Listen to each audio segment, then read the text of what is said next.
How do you kind of explain the defense going from the disruptive force we saw earlier in the season to what we saw Saturday?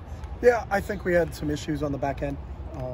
We had a couple guys out, using Q-Lake as an integral part to us. Mo Osling was down in the game, didn't have Mo.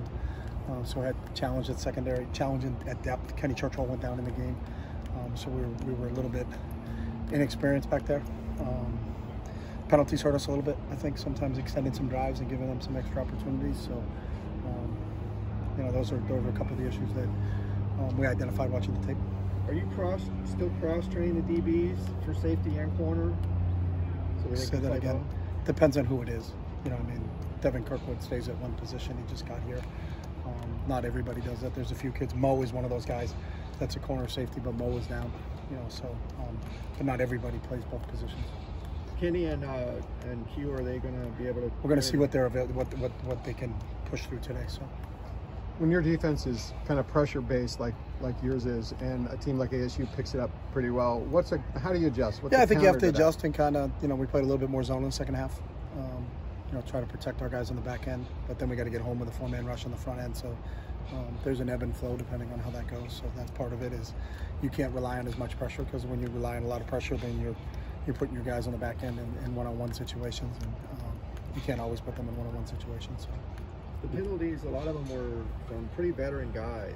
They were just two big ones. The two unsportsmanlike, I think, that were really detrimental to us. And then we just talked about you have to play with emotion. You can't let emotion play with you. And then sometimes, we talked about being disciplined going into the game.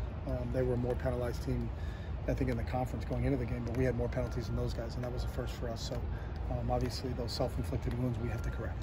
Yeah, the bad snap for the fumble. Yeah. ASU recovers.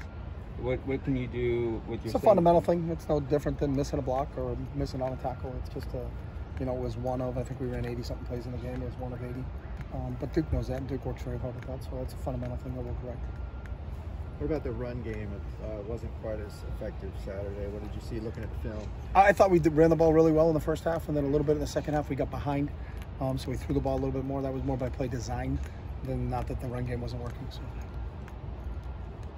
With regards to the penalties, you guys are 89th in the country. You're in the bottom half of the country in terms of I think our entire conference is in the bottom half of the country. So True. I think it could be reflective of the conference as a whole. So I don't think sometimes when you look at statistics, you got to look at the whole thing.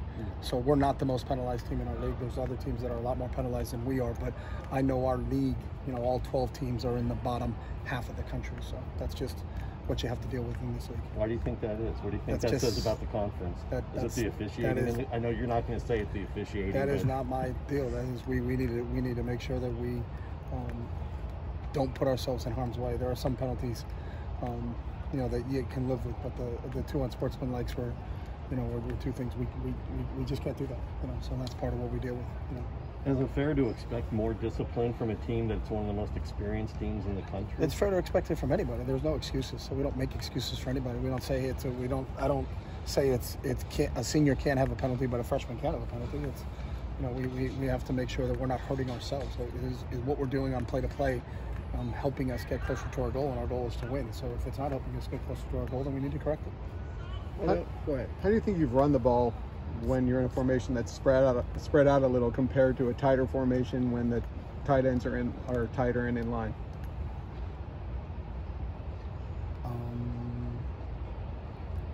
That's a good question. I'm just trying to go through what our run game is spread.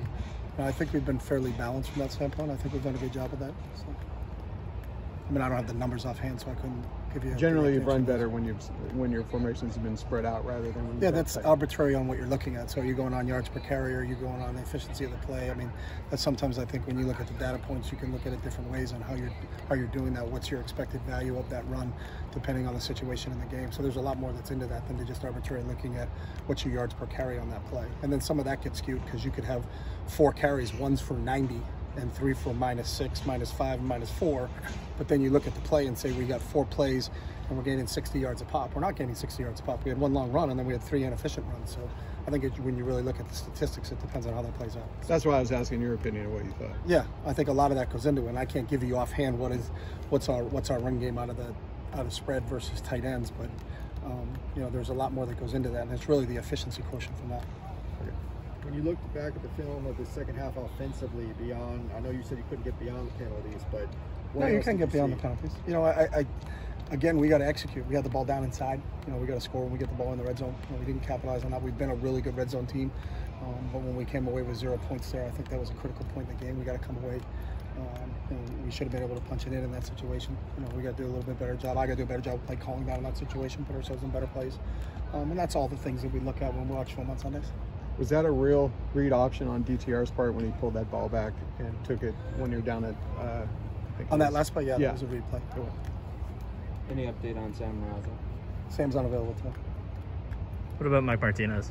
Mike's unavailable still today. Thank you. All right, thanks.